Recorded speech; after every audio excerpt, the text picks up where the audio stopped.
We sold everything. Wow. Everything. The house, furniture, everything that we had, we sold it or gave it away. Leave that American mentality in America. Yeah. You know, this is Africa, this is Ghana. Mm-hmm. You either accept it and get used to it or go back. Go back to the States. Yeah. I tell everybody I talk to, especially the men, you know, that I talk to, some of the clients, I said, this is the most peaceful place I've ever been.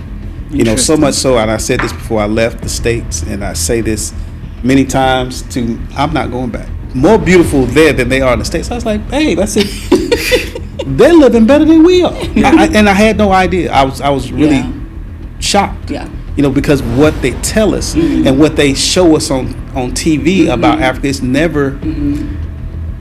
You don't even see a city of any kind. It's in the bush. Yeah. And It's children They are don't want hungry. it because they don't want to. They don't want You're us to talking know. about South Africa. Most of this property you're looking at belongs to the Caucasians. Yeah, And they told you not to come to Africa. Look, when we got on the plane coming here It's so true. from New York, Yes. there were more white people on that plane coming to Ghana Yes. than black. I said, babe, do you It see is. this? But like you said, they'll tell you all these bad things. Yes. They'll paint you this terrible picture. And the meanwhile, they're over here living their a best life of life. luxury and peace.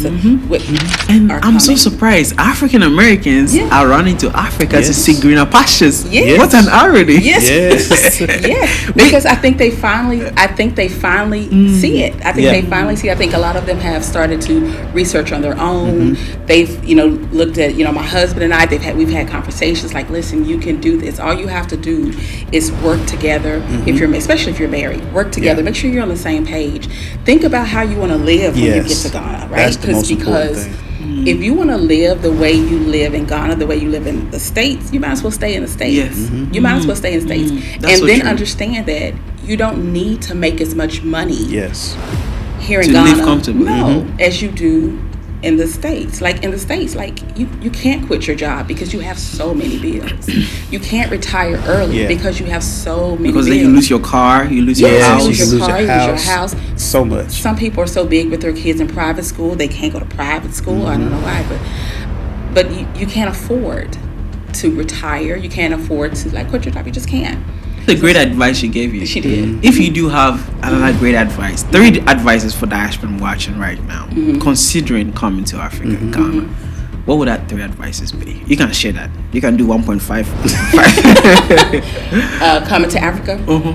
Number 1, I would be leave your Western mentality in the West. Don't come expecting it to be like the West. It's not. Just be prepared to adapt and change and pivot a little bit. If you don't leave that Western mentality, you're going to be frustrated. And you're the only one that's going to be frustrated. You're not going to frustrate the Ghanaian. You're going to be the only one that's frustrated. And so I would say leave. That's number 1. And then number 2, I would say... There's a multi-millionaire African-American gentleman, heritage Jamaican, who told me he'd never felt like he belonged, no matter how rich he got in America. Yeah. Not about money. It's not about money. It's not about money. And he doesn't belong in America. No, he doesn't. He doesn't belong in America. He doesn't. like That's it. not our land. It's I don't not. care. I don't care how much money you make there. I don't care how big your house is. It doesn't matter how many cars you own. That is not your land. It's not your land. It's not your land. It's not your resting place. It's not your home. You're never going to feel comfortable there. Come have a piece of Africa. Yeah. Come. Your resting place is here on the continent. Yeah. It truly is. Hello guys, and welcome back again to another amazing episode, and this is the Diaspora Transition episode where we have dialogue with diasporan who decided to relocate, either from the US, UK, other Caribbean countries, and currently living here on the continent, Ghana. And today is a special day, okay? They are highly requested by my audience. Every video, literally, they comment down, invite the Bodleys on your channel. So it's finally happening today. We do have a special guest. They goes by the name the Bodleys in Ghana. So without further ado, the Bodleys, welcome on the show. Thank you for having us. Yes. It's been a long time coming. Yeah, it's It been a while. has. Been a Yes. while. It has. Yeah. We're excited to be here, so thank you. And I've seen your YouTube channel. I've seen your journey since you guys relocated. You started filming on YouTube even before you came to Ghana. Yes. Yes, Yeah, we did. I've seen everything. My audience might not have seen you. Yeah. I know who you are. The amazing work you've been doing. Thank you. briefly introduce yourself to the people watching if they've not seen you before? Absolutely. Yeah. So my name is Lisa Bodley. My husband introduced himself, but I'm Lisa Bodley. We've been here in Ghana a little over a year, about 15 months. 16 months. 16 months. About 16 months. And so that's pretty much it. Yeah. And I'm the husband, Landon Bodley. Like I said, we moved from Texas a little over a year ago, so we've been here about 16 months. Yeah. 16 months. Yeah, 16 months total. You know what's interesting? You guys are Ghanaians now, fellow Ghanaians. Yes. Congratulations. Our praises. Thank Just you. got our How did that come citizenship. about? Oh, wow. So we were just kind of, of course, coming to Ghana. Now you kind of hear different things. So we were always wanting to be citizens, right? But sometimes you hear, oh, you have to be here 3 years. Sometimes you have to be here 5 years. So that's really what we were expecting, right? But we had a really good friend of ours who just kind of shared some information that it was being open for the diaspora to apply for citizenship. And so she shared the information with us, and we dropped everything because the timeline was like that Friday. I think we got the information on like Tuesday or Wednesday. Interesting. Absolutely. So we dropped everything, and then we just kind of applied and went through the whole process of the interview and everything, and here we are. And now you're Ghanaians. Yes. So you are Ghanaian Americans or American Ghanaians? We're Ghanaians. Ghanaians now. Yes. I want to dive into your story a bit. Why would you leave America behind for Ghana? There must be something. Let's go back to your story. Okay. What were you guys doing for work back in the States? Okay. Why do you even think Ghana would be a best choice for you guys? Well, for work, I was I was a compliance officer for a major teaching facility. And so I worked a lot of hours, and I was a bit of a workaholic in the States. And so, I'm not a stranger to hard work, and I never really even minded the hard work. But there was a time where we felt like the Most High was calling us to a place of a little bit more quiet, a little bit more peace, slow down, so that we can see some direction from Him. Yeah. And so it started, we were doing our African ancestry. And so my husband did his, and I'll let him tell you about his. And I did mine, which came from Ghana, from the Akan tribe here in Ghana.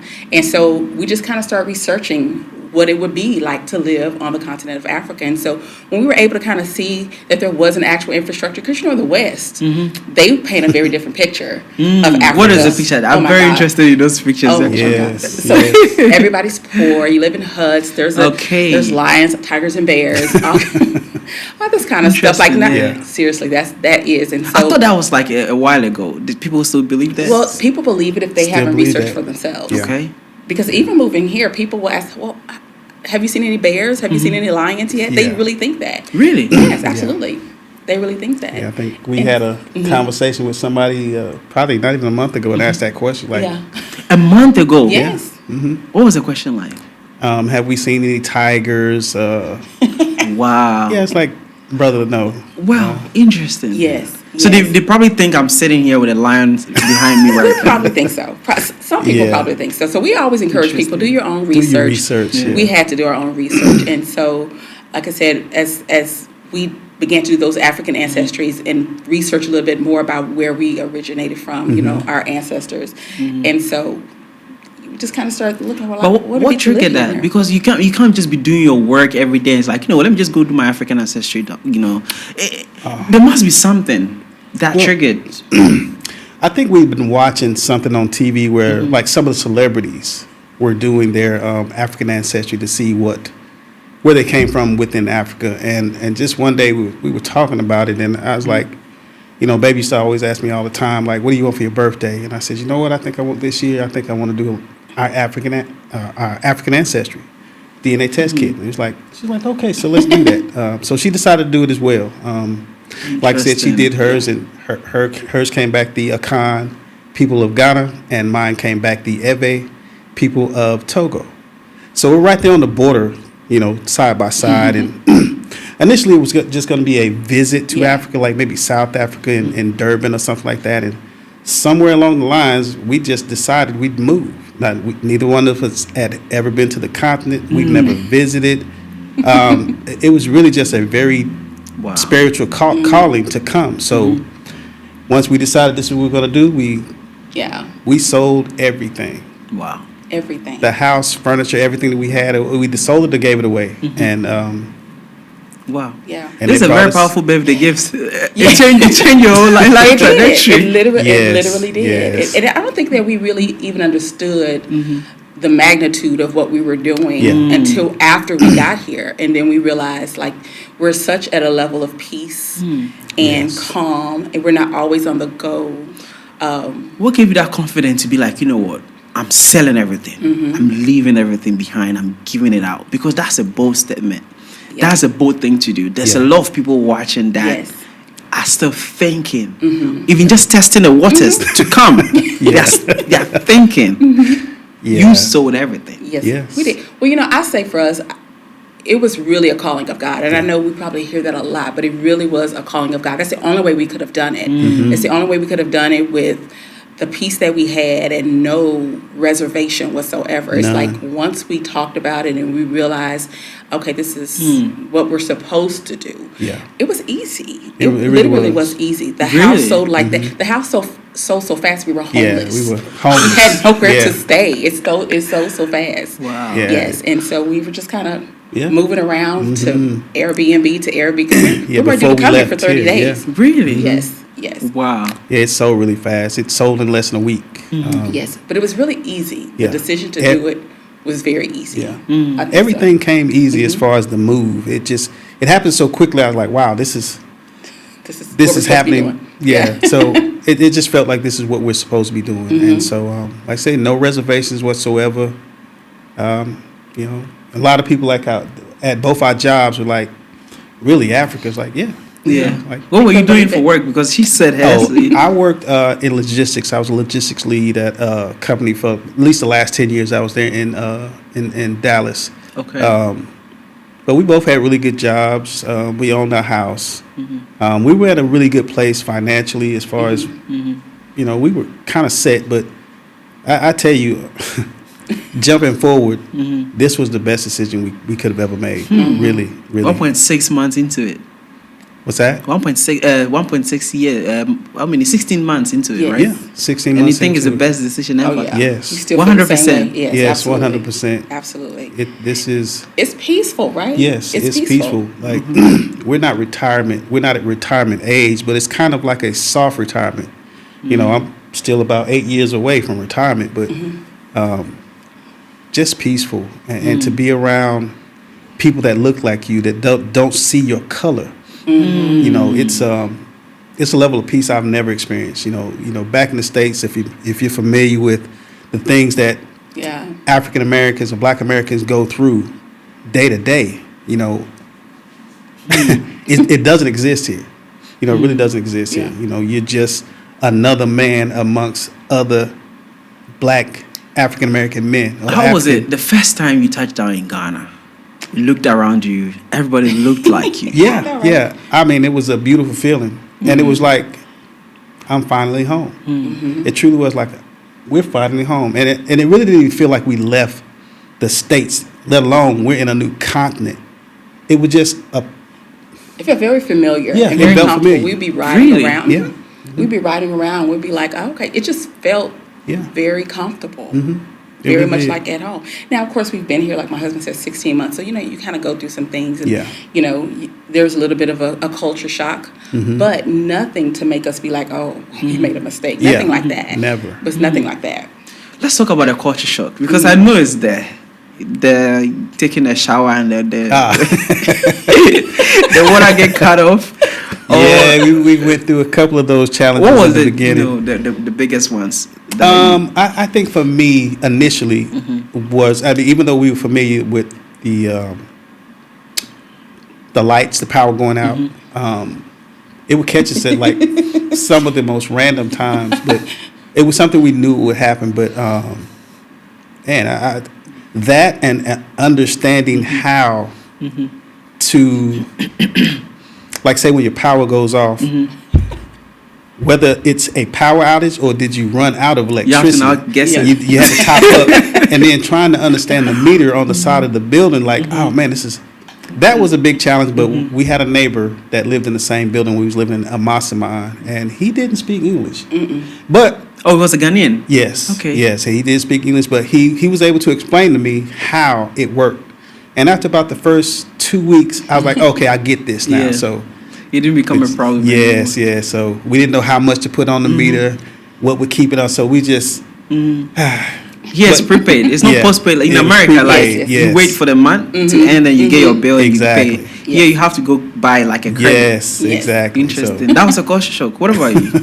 So I think one of the culture shocks for me was like here, well in the States, you know, we're very high strung people, always on the go, busy. We need everything right now, right now. But here in Ghana, everybody's just so patient and so calm and just, you know, so our timing, getting the timing, like I'm coming does not mean I'm coming right now. It could mean I'm coming in an hour, I'm coming in, Or not coming at all. or not coming at all, Yeah. or not coming at all. So I think for me personally, because I'm kind of a high strung person, not anymore so much, but I had to kind of get an understanding of that. Let's just be patient. It's going to happen. It's going to get done. Just be patient. And so that was, to me, that was the culture. Everything else, I mean, I could work with. Like I said, the lights going out and stuff, we knew that coming here. So it wasn't a shock to us. Like, we just made provisions for when it did. How do you know? What did you do to prepare yourself?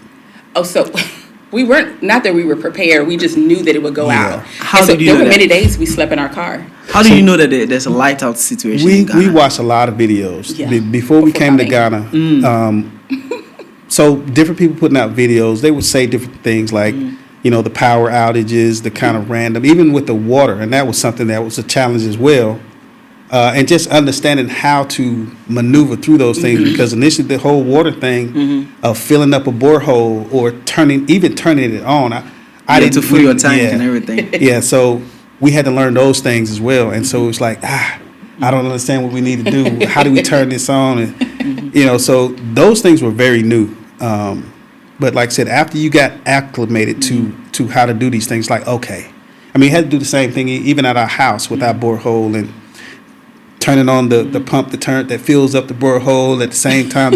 So I got it down now, but it was challenging initially. So you learn all these YouTube channels. Yeah. Learned it off Different the YouTube people's channel, just watching YouTube other channel. people doing it. Interesting. Yeah, and so it wasn't that big a shock once we got here and the lights would go off and the water would be short. It's just figuring out what to do now. Yeah. But it wasn't a shock when they did that. I mean, how did your family react to all this move? Because you guys have kids in the US, including your dogs, right? How did they react to you saying, listen, we're leaving America behind, I'm leaving my logistics business that I'm doing, I'm not, doing what I'm doing anymore, I'm going to Ghana. Yes. Africa. Yeah. So I think they were shocked initially. And I don't know if they really even believed it at first. But then when they start seeing us sell things and sell the house, and like this house is now sold. And so when we said, okay, we're getting a ticket, they gave us a party at the end. And so, but I don't think that they were really shocked. No. I don't think they believed it initially. Really? I don't think they believed it initially, but. For me, on my side of the family, they weren't surprised or shocked. You know, I was in the military for a long time, so leaving the country was something I did quite often. But it wasn't like a final move, like this is going to be my new home type. So they weren't surprised. They was just like, really? And so I talked to my sister and my mom and explained to them as much as I could, let them know, it's like, look, I'm gonna show you videos. This is where we're going to be living. It's like, oh, that's Africa. I was like, yeah, this is Africa. So, once they kind of saw and they knew that, us being together, we were going to be fine. It gave them comfort of knowing that, okay, they're going to be in a decent place. Even though I told them we'd be living in the bush, so to speak. That threw them off a little bit, but just we weren't planning on living in the city. That's what I kept pushing for when we were leaving. Why? I said, I kind of wanted to be in an area where we were more self-sustained, getting a borehole, so we don't have a water bill. We have solar power, so we don't have electric bill, so we're more self-sustained living in that condition. That way we don't have to deal with the blackouts. We don't have to deal with the water outages or shortages. So these are the things that I was thinking of, and then we could plant. our own food. You know, out where we are, we have enough land to we can plant things. So that was the lifestyle that I kind of was looking at, and you know, me and my wife we talked about it. She's like, babe's like, oh, okay, yeah, okay, maybe I can see that, because initially she wasn't really feeling the whole, you know, out in the bush thing, but yeah, I just wasn't. I just wasn't feeling it. I don't know. I guess because I couldn't see it, what it was really like, and so I just couldn't see it. I heard, because we watch a lot of YouTube, and I heard one YouTuber talking about open sewage. And so in my mind, that looks very different. Yeah. You know, and so I was like, oh, I don't want to do that. Yeah. Because in America, it's big sewages, right? Yes. Yeah, when you talk about open sewage, it's not nice. Yeah. But when he was saying that, I was like, oh, no, I don't want to do that. But I had to be here and actually see it done. I was like, oh, okay, well, I can do that. It's not open sewage, really, you know, but the way he was explaining it in my mind, that's how I saw it. And so that was my reservation about that. But once we got here and realized, we can, like my husband said, there will be no electric bill, there will be no water bill, there will be no, you know, we can grow our own food if we want to. We literally have no bills. Because coming from the States, we had so many bills. Yes. We had so many bills. Like, really? you have to, oh my God, you have to work constantly because you've created so many bills for yourself. And you have to work and pay those bills in the States. Yeah, and it's gotten to a point for a lot of people that even get to the point where they can retire, they realize that they can't. You know, bills don't stop, you know. There's a gentleman who said, he's a Ghanaian, but he relocated to America in his early age and lived there, you know, became a fashion designer and became one of the top 1%. And then he came on the show and he was saying that he honestly think 80% of African Americans in America can't afford to move to Africa. They can't. Even though they want to. Yes. Because they spend most of their time paying bills. Yes. And the rat race is just so fast that you can't keep up. It's hard to get off that hamster wheel. You know, I think it's designed that way. And like I said, I worked at my last job over 10 years, and I worked alongside of people that worked at that same job for 40 plus years. And I watched many of them retire, and then about a year, less than 2 years later, quite a few of them wound up coming back. Wow. Yeah. You know, because it gets difficult. You know, the bills just don't stop. If you still have you know, payments on your house to make, that doesn't stop, you know. So now you're retired, you might not have insurance, that comes out of pocket, you know, so it starts to eat up your retirement money or anything that you have made set aside, and some just say, you know what, I'm just going to go back to work. So I saw that happen, and that was something that I kept saying in the next 10 years I wanted to retire, and I just didn't know how to do it. What was that doing to you mentally? That became so frustrating. It's mentally draining. Yeah. I mean, with a lot of things that go on in America, with just the day-to-day living, the things that you see that's happening to Black America there in the States, to the things that you Police deal with. brutality. Yes, on a daily basis. Yes. And to deal with, you know, you coming up on retirement, you watching people retirement thinking, I can't wait to get there. And then you see these people come back to work. It's the American dream is not the American dream. It's not. It's not. It's not. You guys bought a land before you go to Ghana. Yes. I was watching your video and I saw you guys purchased the land. Yeah. Now, the location you said you purchased the land is different from where you build in your house now. Yes. Which is almost complete, if I'm not mistaken. Yes, it's complete. We've been in there now. 4 months. 4 months. 4 months. Been living in there 4 months. Which is beautiful. I've seen the footages. But how did that come about? You bought a land somewhere. Let's just go back to the beginning of it. So when we were in the States, we bought land over in the Central Region. That's initially where we bought like 3 plots of land in the Central Region. And so we were going along with the process of purchasing that land, and then it just kind of went awry. You know, in transparency, the person we were purchasing the land from, the communication just was not a good fit for us. And so we thought, now, if we're going to be building our house from the States, we have to be able to communicate better than this. And so that didn't work out. And so we were refunded our money. Thank goodness we were refunded our money. And so we took that money and then we just kind of sat for a little bit, because at this point I'm disappointed, because it's like we don't know anybody else in Ghana. We thought we had developed a rapport with this particular person, and that's all we did. And so we just didn't really know anybody else and where to trust. And so then we ran across another gentleman who was selling land in Sahum, also in the eastern region. Yeah. Sahum. Okay. Yes. Also in the eastern region. And so we bought an acre, 2 acres. 2 acres. We bought 2 acres. Ooh, that's big. Yep, we bought 2 acres in one of the communities, and then another plot in another community. And so by that time, we're here in Ghana. Yeah. By that time, we've sold everything. We're here in Ghana, and we're just kind of living in our apartment in Amasaman, and we're just kind of waiting around for our paperwork and things like that. And so a month goes by, 2 months goes by, and it's just like there's still no paperwork, and there's still no sign of paperwork. Yeah. Interesting. And so we had been here for, like I said, it costs money to stay in Ghana. Ghana is expensive. Yeah, it costs money to stay in Ghana. Yeah. And so we were just driving around every day having a good time. We thought we need to be building our house. Yeah, we need to be building. We need land that we can start building our house in. And so that didn't work out, and the Most High blessed us to get our money back from that situation. Okay. So we were able to retrieve That's our money. two situations. It is. And this is another reason why we know it's the Most High, because everybody can't say that. To this day, everybody cannot say that. And every time we got ourselves in a situation, the Most High got us out. Yeah. Interesting. Yes. And so this last time, my husband has always been interested in laying in a brie. Yeah. A brie? Yes. Now, I was committed to the other. Whenever I'm committed to one area, I don't focus on anything else. But he's always looking out. Yes, looked at laying in a brie. And so we saw a video where they were, doing land in a brie, specifically Grace City, where we live now. Royal Kingdom Estate. Yes, Royal Kingdom Estates. And so you were able to get your indentures back in 10 days and everything. Yeah. And so that was a selling point for me. Yes. When I heard them say that you could get your indenture in 10 days, I was like, babe, let's give them a call and let's go out here and see this land. And that's what we did.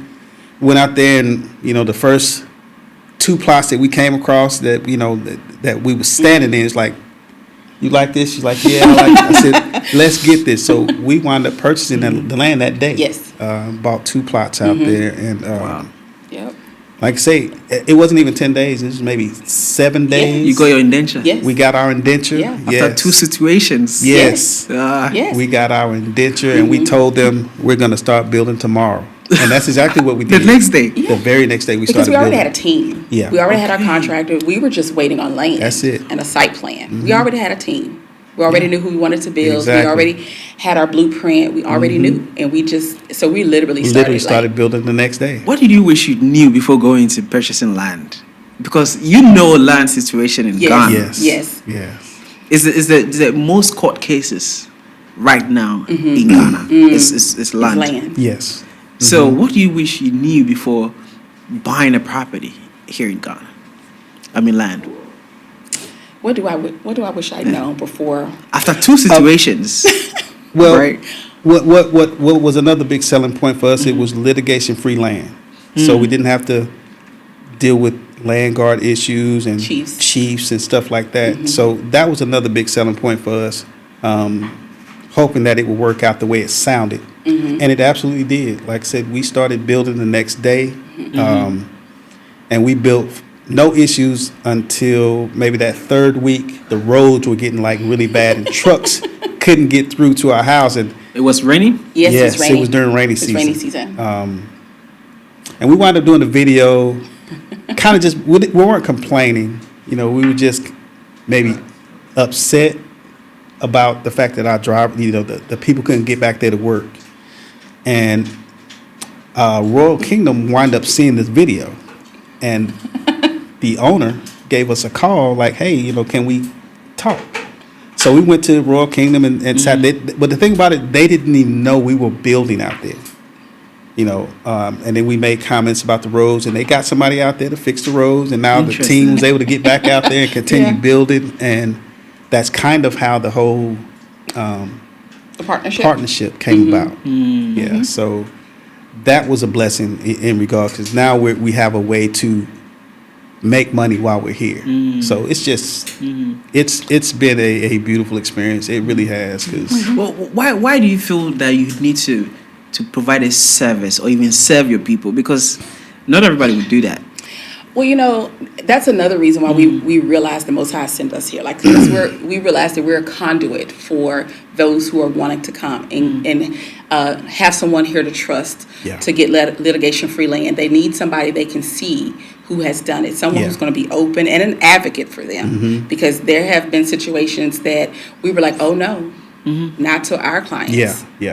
So somebody who's going to be an advocate for them. And so I think that it's important, very, very important. And I think that's why people have come to trust us. My husband and I are very big on being open and honest and transparent. If it's good, if it's bad, like, we will tell you.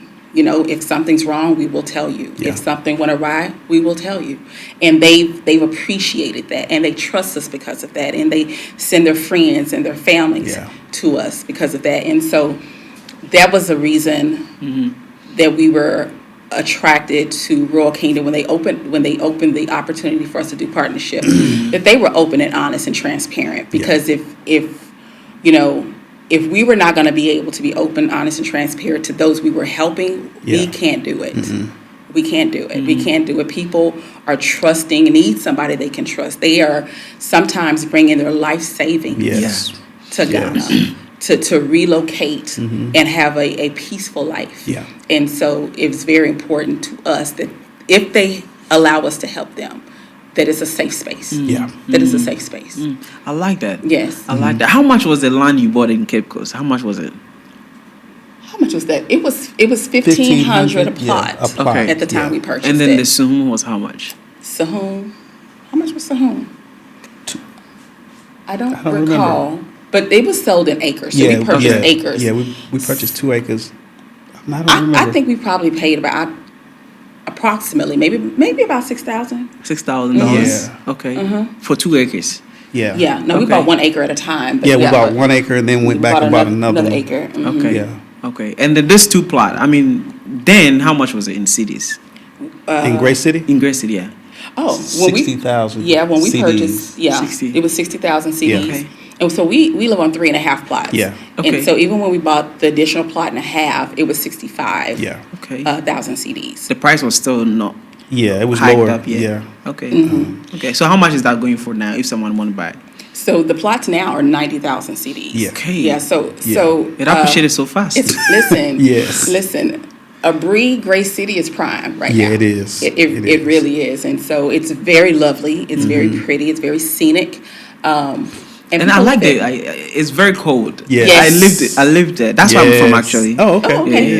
Yeah. And it's like the closest thing you can have to America winter. Yes. I know. It does get very breezy. Yes. At night and early in the morning. It's lovely. We love it. Yeah, and you say it's there. been worth it. 16 months into the journey. Yeah. How is it like? I mean, dealing with Ghanaians on daily basis. What frustrates you the most? Let's just be candid here. So what frustrates you the most? Apart from the ECG situation. You said what frustrates us with dealing with Ghanaians? Yeah. Chocho drivers. Chocho drivers.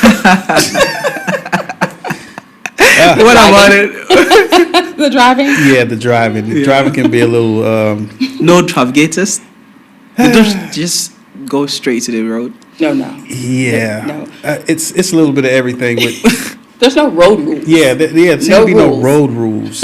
And lanes, 3 lanes can turn into 5 lanes in a blink of an eye. You'll get used to it after a while, but initially it was very, it was frustrating. And I was initially a little nervous driving. Now I'm Ghanaian. Yeah. I do what the Ghanaians do. I have no issue at this point now, but that was a little. It took a little to get used to. Yeah. But do you think you're more calm, happier now that you've adapted to the system? Yes. Yeah. Like I was talking to another lady the other day, and she was just serious with us. Like, she was like, "Listen, you can come here and be self-righteous if you want to, or you can just pretty much get with the program." Yeah. Right? And that's the truth.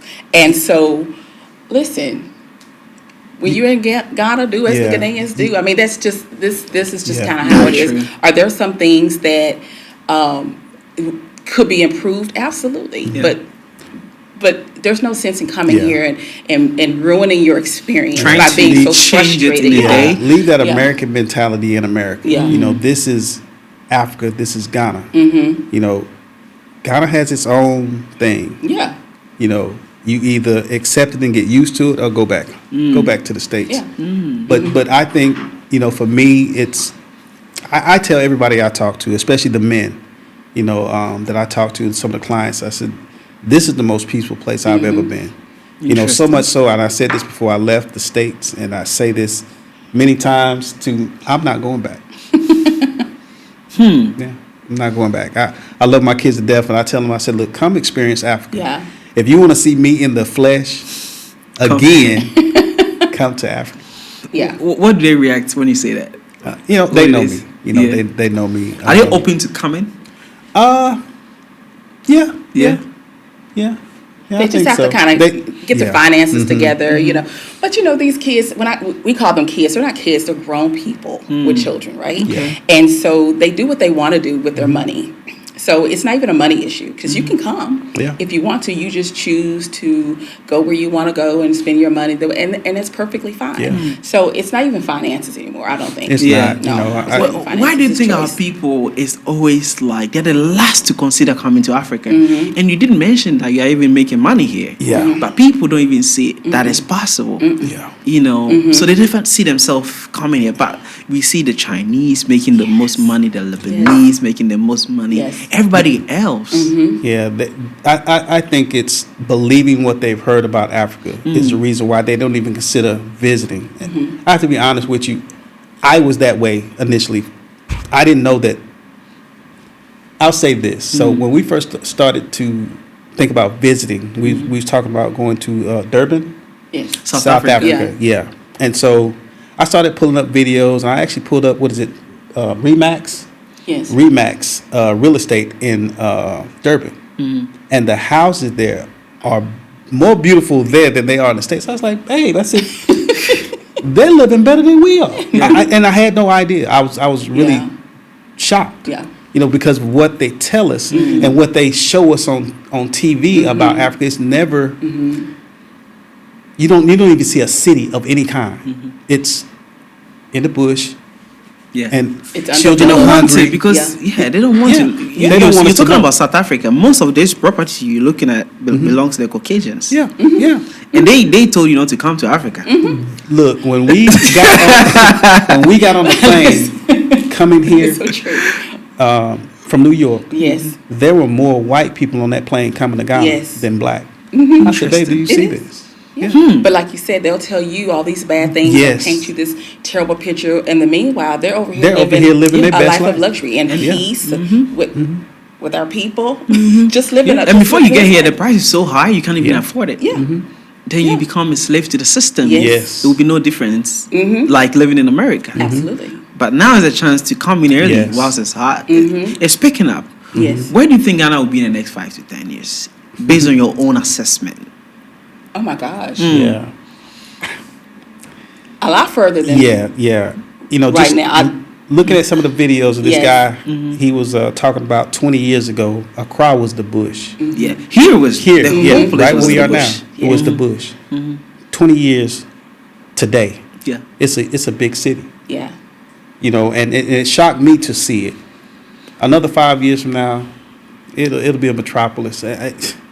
So many people are coming here. So many people are visiting here. Some for the first time. Some 5 and 10 times because they come to dirty December. You know, so and we're in December, so it has started. And so they see what's going on here in Ghana. So I think it will continue to grow. Ghana is the gateway to Africa for a lot of people. And the more that they get to see, you know, the more that they look into what's here. It'll be a lot of people coming. You know, just in the year that we've been here, being able to sell land, people that reached out to us that are interested in coming. So many families. So many families. And are I'm so coming. surprised African Americans are running to Africa to Yes. see greener pastures. Yes. What an irony. Yes. Yes. Yes, because I think they finally see it. I think they finally see it. I think a lot of them have started to research on their own. They've, looked at, my husband and I, we've had conversations like, listen, you can do this. All you have to do is work together. Especially if you're married, work together. Yeah. Make sure you're on the same page. Think about how you want to live when you get to Ghana, right? That's the most important thing. If you want to live the way you live in Ghana, the way you live in the States, you might as well stay in the States. Yes. You might as well stay in the States. That's And so then true. understand that you don't need to make as much money Yes. here in To Ghana. live comfortably. No, as you do in the States. Like in the States, like you can't quit your job because you have so many bills. You can't retire early because you have so many Because bills. then you lose your car, you lose your Yes, house. you lose your lose car, your you lose your house. house. So much. Some people are so big with their kids in private school, they can't go to private school. I don't know why, but you can't afford to retire. You can't afford to quit your job. You just can't. But my husband and I, we decided how we wanted to live. Do we want to keep spending ridiculous amounts of money to just do what? And so when we decided to come, we saved our money. We sold everything. Then when we got here, we decided, okay, we need to take care of our house. We need to have a way to get around and our food, and that's it. And now you don't even have much bills, do you? No. We have what? Phone bill, Phone bill? gas, food. Yeah, that's it. That's And you it. can grow your own food here. We can. What do you like so much about being in Ghana and being a Ghanaian now? Ooh. It just, to me, and I'm sorry, it just puts the icing on the cake. Yeah. Like for us, Ghana was always opening and welcoming us, and so that was never a problem. We always felt welcomed, and everybody's so kind. But I tell you, to be able to look at you and say, you're my brother. You're really my brother. And so to be able to have the actual Ghanaian citizenship, to be a citizen here on the continent of Africa, nobody ever. I'm sure this is something our ancestors never saw. They hoped for it, but just couldn't believe. Yeah. So it's amazing. It's really special. What you said is It's very really special. powerful. Yeah, I'm sure when they were ripped from here, they never thought they'd make this it place back. would be seen again. Definitely not by them, and probably not by their lineage. And to be able to be back here and say, not only have we visited, we live here, and we're citizens of Ghana. It's a blessing. It I is. love that. It's a blessing. I love that. Yeah, it's a blessing. It's Now that amazing. you're Ghanaian, are there some things that you can do now that before you couldn't do? If so, what are they? Well, and we're still figuring that out, honestly. Trying to figure what all that is. I mean, for We're still first they said figuring if you're a Ghanaian, you can get land for what 99 years. Yes. So that is one. Yeah, that's Now one. you can when you buy land now, you can get it for what? And Yes. even now that we've purchased land, we can have that registered for 99 years. So Good. the lease on the land can be 50 was 50 99. years. It's 50 years for course. But now for we can foreigners. get it changed to 99 To 99 years. years. So That's a that's beautiful something, thing. right? Yes, we're excited about yes. that. We're excited about that. And so, but there's so many other things that we don't even know yet. We're still You know figuring it all how you out. unlock that when you start speaking Chi. How? When you start speaking Chi, you Yeah. will unlock all the benefit of being a Ghanaian. Yes. Yes, Yes, that's we're something working on we're it. trying to figure out how to go about that. Yes. Have you learned some Chi? A little bit of Chi. Kaka. In Kakra, Yeah. Kakra. Yes.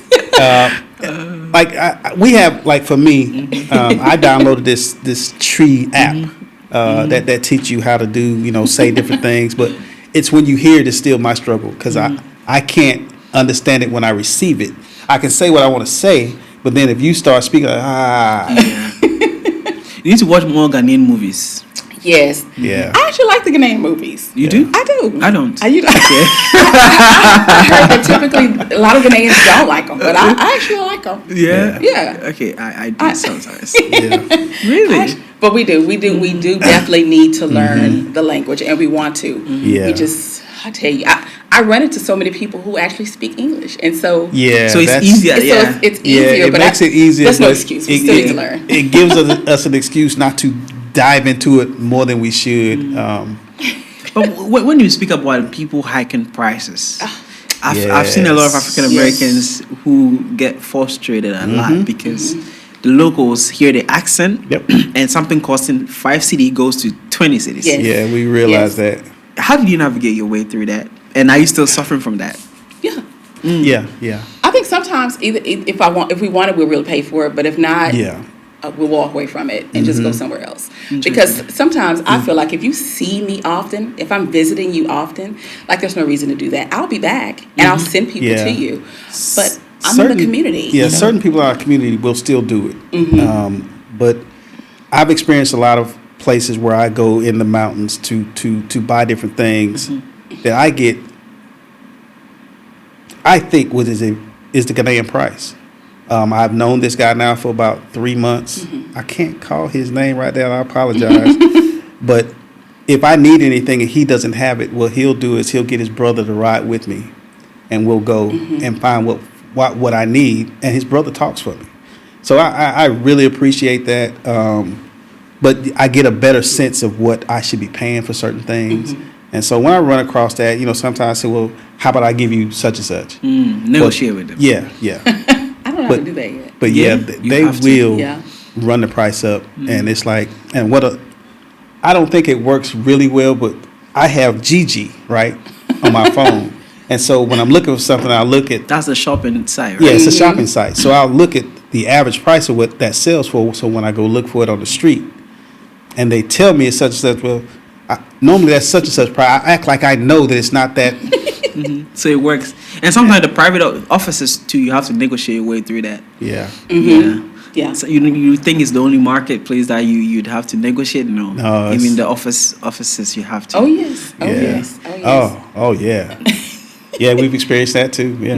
Yeah. It's just, I guess it's just kind of the law of the land. You know, you kind of expect it now. And then we're always pleasantly surprised when it doesn't happen. Yeah. But we're not caught off guard when it does happen. And so it's kind of like the law of the land. Like the young lady was telling me, like, you can come be self-righteous if you want to and just make your life hard. Or you can, and she's absolutely right. Yeah. That's a great advice she gave you. She did. If you do have another great advice, 3 advices for diaspora watching right now, considering coming to Africa, Ghana, what would that 3 advices be? You can share that. You can do 1.5. Coming to Africa? Number 1, I would be like, leave your Western mentality in the West. Like, don't come expecting it to be like the West. It's not. Just be prepared to adapt and change and pivot a little bit. If you don't leave that Western mentality, you're going to be frustrated. And you're the only one that's going to be frustrated. You're not going to frustrate the Ghanaian. You're going to be the only one that's frustrated. And so I would say leave. That's number 1. And then number 2, I would say think about how you want to live when you come to Ghana. When you move anywhere, do you want to continue to live the way you live in the West? And just know that that's going to come with money. It's going to come with a cost. Do you want to live a little bit more quiet, a little peaceful life, a little off grid, a little bit? Just kind of decide how you want to live. How you want to live. Yeah, and do your research. So a lot of these things will catch you off guard. Understand that the infrastructure is still like a work in progress here. They have power outages, they have water shortage. Not shortage. What is it called? Rationing. Water rationing here. So don't let these things catch you off guard. Do your research about Ghana and understand what you're going to be dealing with when you get here, and just keep an open mind. Ghana is growing. Things in the United States are that way because we went through 400 years of change. Ghana is 60 years? 67, 68 years, into its own. But they're growing, and it's going to take a little time before everything is perfect here. I love Ghana, but even in the States, not everything's perfect. No. So just keep an open mind. This place can be very, very pleasant. You can really enjoy Ghana here. The people are so much friendlier in the States than in the States. Just come check it out. Come visit. And see what Ghana's about, and you make your decision. But can I just say that one of the things that I enjoy about being in Ghana is just watching my husband be in peace, right? Because I think he's talked about how it is to be an African American man in the States and all the things that they deal with, right? Police brutality, the stuff you got to go through on your job, and my husband he served in the military. He served in the military, and so all that comes with that. And so, in the States, he suffered from nightmares. Yeah. A lot, which was very disturbing. Yeah. As his wife, that I couldn't comfort him through that. There's nothing I could do. But he's not one since he moved to Ghana. He said that. He's not one. I have PTSD, you know, from the military, and I suffered nightmares or something. I dealt with 3 days a week, losing sleep, can't sleep, whatever. It is so peaceful here that I have not had one nightmare since I've been here. That's why I say I ain't going back. Interesting. Yeah, because I don't know if the nightmares, they're triggered by stress and all kinds of stuff. And so here, you just don't have that stress. Yeah, you don't have that stress. It's also stress we decided not to bring with us. Yeah. Like, you left it behind. Yeah, you leave it behind. And again, you come here and you practice on your patience and, you know, just leave the stress. If you don't have to have it, just leave it. And so, but as a wife, it's very rewarding to see him not suffer. I like that. Yeah. I like that. Not to see him suffer. And so I like that. I wouldn't trade it. No. I like that. Ghana's a beautiful place. Yes. It really is. A lot of people come and they bring that mindset, and Ghana will spit you out. Yes. You know? Yes. I've had a lady who came to Ghana, tried to bring every mindset down here, and she was on a flight back crying. I have the videos on my phone. Yeah. And it's sad. Yeah. But people find it very hard to kind of adapt to the system here. Give them few advices on how you adapted yourself, right? Because obviously, in terms of you building your house, obviously, I'm sure there's some processes in the state that would have been straightforward, easier for you guys building, but here it's quite different. Speak on that a little bit. Well, in regards to like building your house. And building your house, and then the mindset, you know, working with people, the mindset you have to have in order to be successful. Here in Ghana. Yeah, I think it's important to have a mindset of open communication because in building our house and just in anything, we realize that the communication styles are different. The way you say certain things is received different. The way you say things to me, I receive it different, and the way I say things to you could be different, which happens a lot when you're building your house. And so it's important, in my opinion, to over communicate. If you have to, even if you think, because what I realize is that sometimes you'll be talking to someone working on your house or whatever, and you say, "Do you understand?" "Yes, I understand." And then you realize they don't. They don't understand. And so just keep talking to them. Keep talking to them. So I think that's important, first of all. And I think it's also important to understand that, do your research on how they build houses here. Like you can't come here and thinking they're going to build your house the way they do in the States. It's not even set up like that. It's not set up like that. So you have to be willing to accept some things. Be here to kind of oversee your project if you can. Yeah. But please leave your Western mindset at home. I'm not saying that you have to settle for mediocre, but understand what's here in Ghana is what's here in Ghana. Yeah. And so I think the communication is key. Yeah. Over communication is key, and over explain yourself. Yeah. At best, just over-explain because, like I said,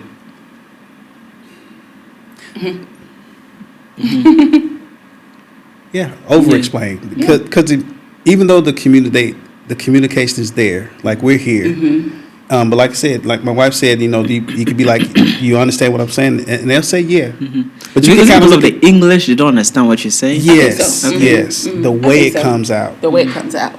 Maybe they understand what we're saying, but. The meaning of how we're trying to explain. What about having a Ghanaian on ground? Does that help you? Having a Ghanaian you can trust on the ground. Well, I'm sure. Yeah. I'm sure it depends on what your relationship is with that particular person. Like, do they really understand what you want when you say, "I want an open kitchen concept"? Do they really understand when you say, "I want my bathroom 10 by 10, 10 feet by 10 feet, that type of thing." And so it could be. It's it could be. It just depends on what your relationship is with your friend who's a Ghanaian. Do they really understand you? And so I think it's just important, no matter if you're African American or Ghanaian, to have somebody you can trust. and they understand what you want, and won't just do what they think looks good. It's another thing we had to make sure that you're making your people understand that I know this is what you do in Ghana, but I don't want it like that. Because we heard a lot of that. Well, here in Ghana, this is what we do. Yeah. Well, we understand that, but that's not what we want. Yeah. That's not what we want. What is some of the worries, the people you've consulted so far, their greatest worries that keep reoccurring from one consultation to the next? What are some of the worries? Their worries. They're more concerned about really how financially what it takes to live here. Like they're trying to figure it out. Like they're asking, like, how much money do we need to live there? And it's different for every family. You know, we have to talk to them all the time about, so when you come to Ghana, are you going to start building right away? If that answer is no, now you need to find somewhere to live. Yeah. So do you know that Ghana wants rent a year or 2 years in advance? So you have to prepare for that. Not only that, if you're coming, you're a family of 4, and you're trying to work up to getting your residency, well, you have to renew your visa several pay times. For that. That costs every money. 90 days. Yeah. That costs There's a lot money. of things that's intertwined in that. So we try to give them the best information we can along those lines, because these are the things that we experience. Like, wow, okay, we got to pay for this again. Yeah. So along with building your house, you got to have something set aside for those things that you're going to need along the way. So someone like you, right? Watching this couple, they are leaving their children because they are grown enough, they can make their own decision. How much is enough? How much is for how them? much money? Well, it depends on how you're trying to live when you get They here. want to live just like you. They want to live just like us. Yeah, and those we've had those conversations as well. So if you're coming out here in Great City, Phase 3, where we are, if you plan on getting solar, it depends on who you go through, but we'll tell them we paid this much and we paid that much. And so these are the type of things you need to make sure, when it comes to building your house, whether you want a 1-story or you want a 2-story. We decided on a single-story house. It's just us. It's a 4-bedroom. So we have space for when family comes, but we don't need 5-7 bedrooms. We just needed. We had 3 in the States. We had 4 here. So it just depends on how you want to live. Don't spend all your money on a mansion-sized house. But it's up to you how you want to live your life. But make those plans and kind of get a good idea of what that's going to look like financially. So what type of budget you're going to need. Have a plan for your vehicle. If it's going to be 1 vehicle, it's going to be 2. If you're going to, does it have to be new, or can you be satisfied with used? Make sure you cover all of those bases, because these things you're going to need when you get here financially. So be financially aware of what you're going to be trying to spend when you get here. Are you going to have a job? Does your job transfer from the States to here? Can you do your job there? If that's the case, it makes things easier because you're still bringing in money. If not, what is that going to look like for you? So these are things you just really need to prepare for. Because people want to know how much they should have in their bank account before. If I'm want to build here in Ghana, how much? I'm sure people ask you, if I want to build just like you, how much money am I going to spend? And whilst I'm waiting for the building to be done, how much am I going to live on, right? And if I'm buying a car, I'm sure. And averagely, can we just spit out a price, an amount you think would be realistic for someone trying to get a 3-bedroom house built for themselves, buy the land and renting out through the process? How much money would make sense? Gosh, rent. Let's start with rent. Yeah. Rent. So we've helped people find places where they've paid, and I don't know what this is, and I have to do the math, but you can say dollars. We will convert. To do math. Yeah. Okay, so for the year, let's see, they've what was it like? Maybe $4,000 US for the year. Now, of course, those apartments that we found, they were in CDs per month. But by the time they got to the, for the year, it worked out to be like between $3,500 and $4,000 for the year. Okay. So I would say like $4,000 for the year for rent. Yeah. Let's just say you're gonna buy a car, 1 car. I don't know for pre-owned, but for a new car, it just kind of depends on what you want. That can Yeah. run you anywhere from $15,000 to $25,000 Yeah. US. Now, Okay. of course, if you do pre-owned, you can eliminate that Yeah. price thing. Yeah. You can Slash the eliminate price that. into two. Yeah, you can slash the price. So then let's say that's maybe $4,000 for an apartment. Let's say $10,000 for a pre-owned car. For a pre-owned car. Then utilities maybe. Yeah. Right. So utilities for, let's see, for.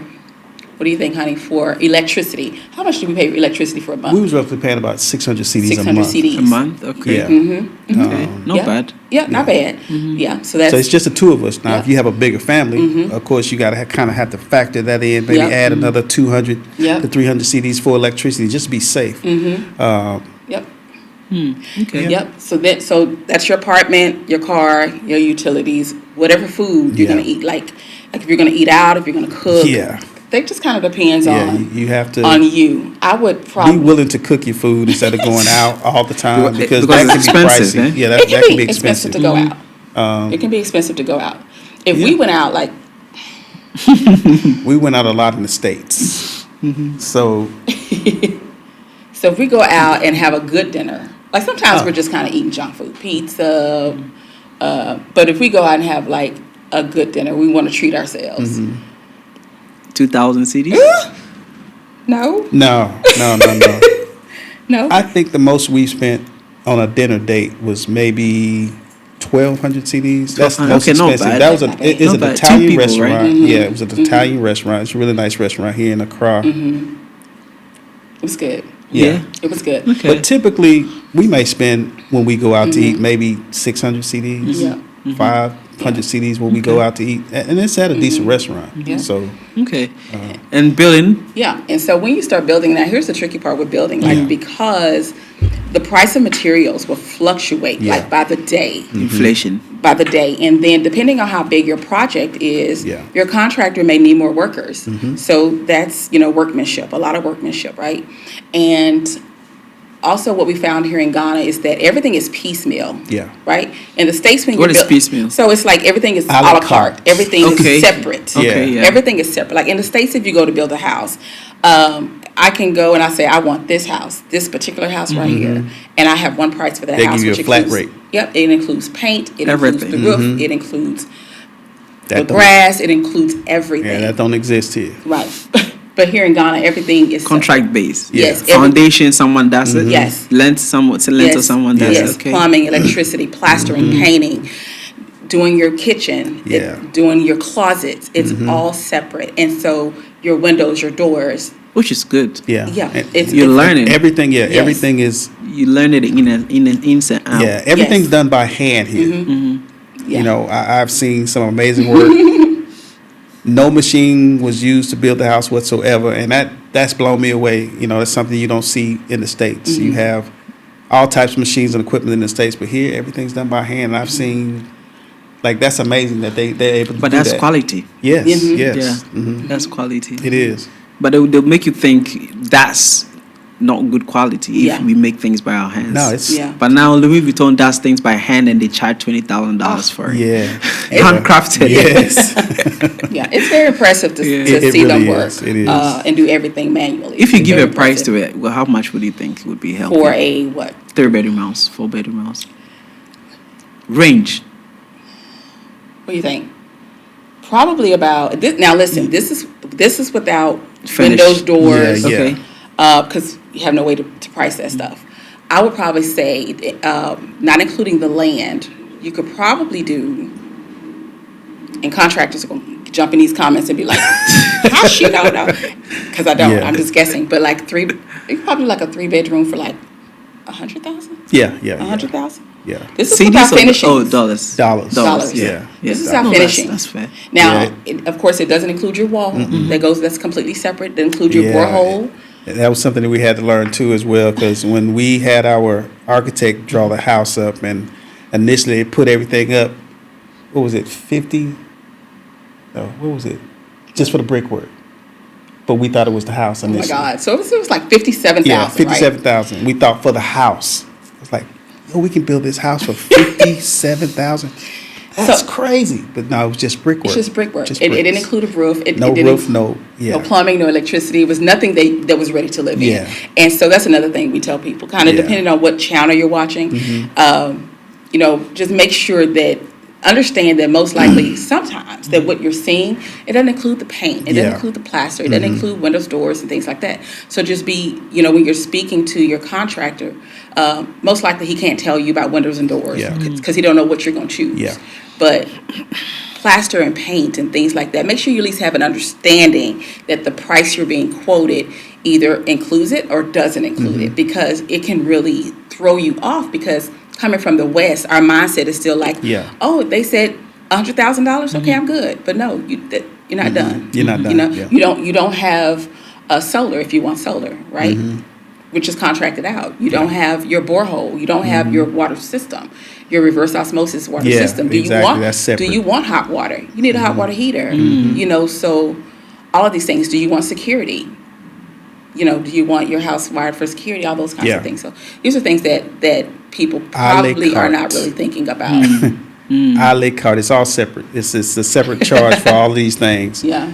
So, it just depends on what you want. Yeah. Your plumber, your electrician, and things like that. And so that's just kind of how it is. And people just need to be aware so that the stress level is not so great. I think once you're made aware of it, you can prepare for it. Yeah. But, so you don't get caught off guard. Yes. Because a lot of people they come with a budget. Like, most people are not, when you leave from the West to build a house, you're not getting loans from a bank. That's the last thing you want to do.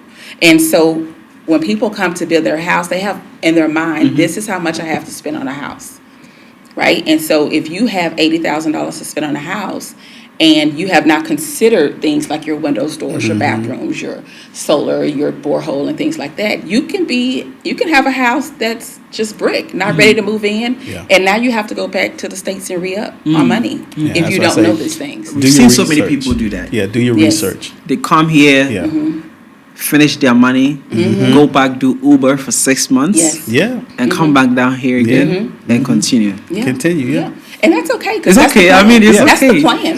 That's your plan, yeah. But if you've sold everything and left everything with no intention of going back, and whatever you bring, you plan to build your house with it, if you're not aware of all of those little bitty things, not little bitty things, but if you're not aware of those, then that can really throw you off. Like, I like that. If you do have any final message for people watching from the diaspora, it could be friends and family, people interested in coming down here, what would the advice be? You go first. I think I said this before. I said, to me, Ghana is a hidden gem. Come visit and experience Ghana. See if it's for you. See if you can make it fit. If you can, there's so much peace here. I haven't experienced the level of how friendly people are here.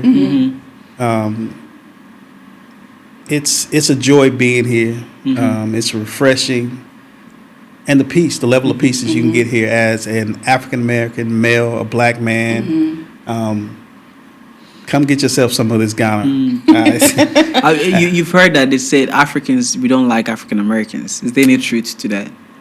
I haven't. I've heard that. I haven't experienced it myself. I actually had this conversation Saturday with another Ghanaian brother here. I haven't experienced. He said that it's here. I haven't experienced it, so I can't speak about it. But so you've not experienced it? No, I have not experienced it. Okay. No. Okay. No, I haven't. If you have a final message, what would that message be? So I would tell people, do your research. Stop believing what they tell you in the West about Ghana, Africa as a whole. Research, come see for yourself, come experience for yourself. Like just don't let people lie to you anymore. Just don't let them lie to you anymore. Like, come and see for yourself. There's so much. You can thrive here. Yes. You can live in peace here. You can continue your life here. My husband and I are doing it, and we absolutely love it. We've been able to transition with ease. Ghana is very welcoming.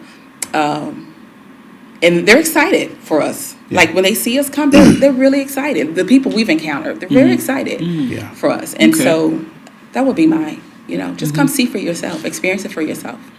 What do you wish I asked you that I didn't? What is that? I don't know. I can't think of anything. I don't know. I don't know. Is there anything you wish you'd asked and haven't asked? No. No.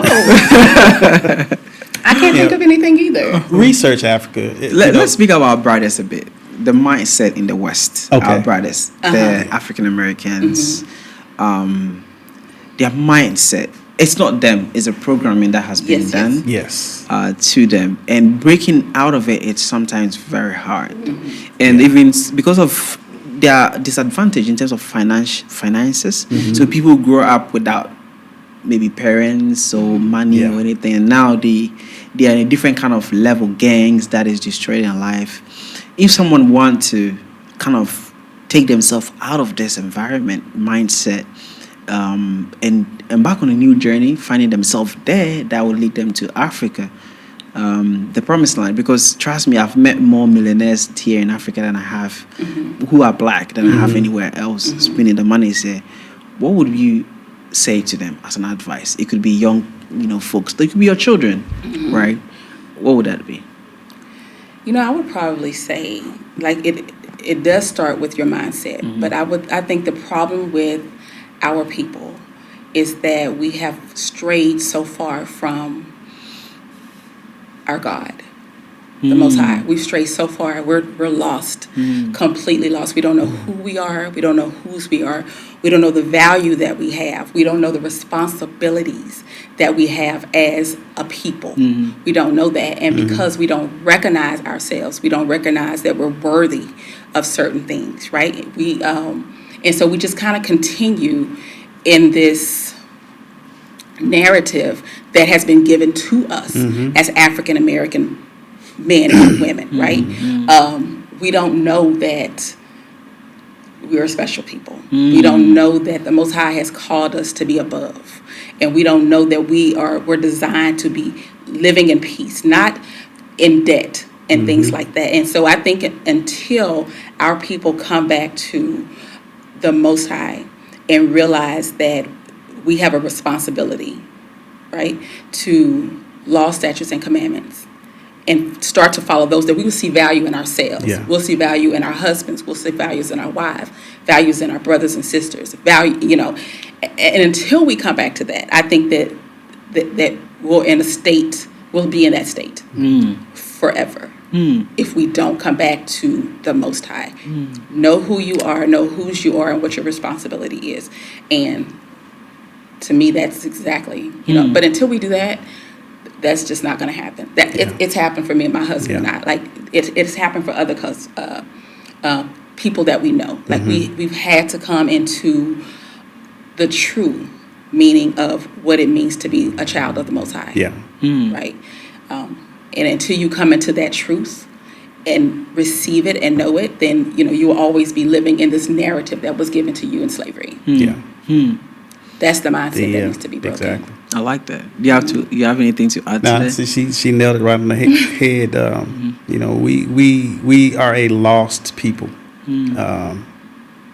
The things that we've grown accustomed to and the cultures that we've claimed as ours, they're not. Living amongst other people, clinging to other people's ways and customs, trying to figure out who we are, and we don't know who we are. I think that's our biggest problem. Like I said, coming in to knowing who you are as a people, I think that's what has most of us blinded, most African Americans blinded. It's just really not knowing who they are. Yeah. Like, I think there's no matter of money. A status that's going to satisfy you, that's going to rescue you from the mindset that you have. Like, it really is seeking out your true identity in the Most High, right? Not just in being a black person, but your true identity in being being a child of the Most High, and what that means, and truly receiving what that means, because there's a great responsibility that comes along with that, and that's where your freedom comes. When you realize that, I'm a child of the Most High, and I should be keeping the law, statutes, and commandments, and these are the blessings when I do. That's where your freedom comes. I like that. Truly. There's a multi-millionaire African-American gentleman, heritage Jamaican, who told me he'd never felt like he belonged, no matter how rich he got in America. Yeah. Not about money. It's not about money. It's not about money. And he doesn't belong in America. No, he doesn't. He doesn't belong in America. He doesn't. like That's that. not our land. It's I don't not. care. I don't care how much money you make there. I don't care how big your house is. It doesn't matter how many cars you own. That is not your land. It's not your land. It's not your land. It's not your resting place. It's not your home. You're never going to feel comfortable there. Come have a piece of Africa. Yeah. Your resting place is here on the continent. Yeah. It truly is. Come home. Yeah. Come home. I like that. Guys, thank you so much for talking to me. It's been an amazing, wonderful conversation. Yes. Thank you for having us. Yes, Thank you. definitely. And you have a YouTube channel. Yes. There's so much that you're giving out for free, advices, whatnot. How did you start it, though? Give us a backstory on that. How did we start the YouTube Yeah. channel? Oh my God. So it's so funny. Like prior to leaving the States, my husband and I, we never did YouTube. Yeah. Like I would practice how to even talk on YouTube because I just had this. I would get in front of the mirror and I would do stuff like, I don't like that. I don't like that. And so we never did YouTube. And so we knew we wanted to document this journey. Yeah. And we were really doing it for just friends and family who may be wondering what we're doing. And so as we documented the journey, like people just started saying, oh, that's helping me. Oh, that's good. And so we just kept going. Yeah. And so as long as it's helpful, we'll continue to do it. As long as people are benefiting from it and learning and we're helping, we'll always do it now. Yeah. I'm going to leave the name on the screen and also in the description so you guys can check them out. And guys, one more time, thank you so much for talking to me. Thank you you for having us. Thank you for having us. Yeah. Thank you. So guys, if it's your first time here, please don't forget to like the video, share to friends and family, comment down below. Let's get the engagement going. What do you think about what they mentioned here? Just listen, spit your heart out in the comment section. And so without further ado, let's say bye-bye to the people watching. All right. Peace. Peace.